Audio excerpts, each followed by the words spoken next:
ọwọ́ Efcc tẹ àwọn ọmọ Yahoo mẹ́rìndínlọ́gọ́ta. Ẹgbìnrin ọ̀tẹ̀ lọ̀rọ̀ àwọn ọ̀dọ́ tó ṣe jìbìtì orí ẹ̀rọ ayélujára tí wọ́n ń pè ní Yahoo yìí dà o. Bí wọ́n ṣe ń mú àwọn ọmọ tó ń lọ́wọ́ nínú ìwàkiwà yìí ni wọ́n tún ń pọ̀ sí tí wọn kò sì jáwọ́ nínú ìwà burúkú náà. Ní báyìí, àjọ tó ń gbógun ti ìwà ìbàjẹ́ àti ṣíṣe owó ìlú mọ̀kùmọ̀kù Economic and Financial Crimes Commission EFCC ẹ̀ka tìlú Port Harcourt ti ní mẹ́rìndínlọ́gọ́ta nínú àwọn ọmọ yìí tí wọ́n ń ṣe Yahoo nílùú náà lọ́wọ́ àwọn ti tẹ̀. Àwọn yóò sì fojú gbogbo wọn balẹ̀ ẹjọ́ lẹ́yìn táwọn bá parí ìwádìí lórí ẹ̀sùn tí wọ́n fi kàn wọ́n.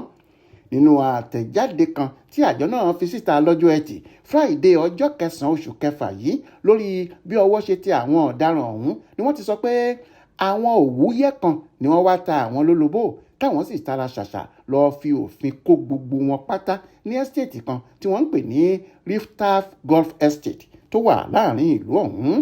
Lára àwọn tọ́wọ́ tẹ̀ ní Chukwuemeka Samuel Andrew, Gospel Asawale, God Bless Otuan, Francis Thangold, Kingsley Udenaka, Ajuobi Lucky Obioma, Gogo Johnson, Hope Offor, Oxford Ibinabo, Boma Kalu, Ebuka Igwe àti bẹ́ẹ̀ bẹ́ẹ̀ lọ.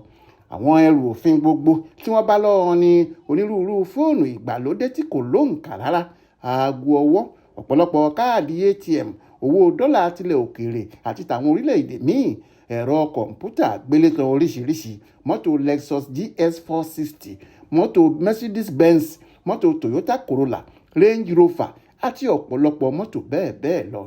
Aláròyé gbọ́ pé ẹ̀sùn fífi ẹ̀rọ kọ̀ǹpútà lu jìbìtì ni wọ́n kà sí wọn lẹ́sẹ̀. Alukoro àjọ náà ọ̀gbẹ́ni Wilson ti sọ pé gbàrà táwọn bá ti parí ìwádìí àwọn tán lórí àwọn ọmọ Yahoo náà làwọn yóò ti fojú gbogbo wọn pátá balẹ̀ ẹjọ́ kí wọ́n lè lọ káwọ́ pọ̀nyìn rojọ́ níwájú adájọ́. Adéwálé Adéoyè ló ṣàkójọpọ̀ ìròyìn ọ̀hún fún Aláròyé online television.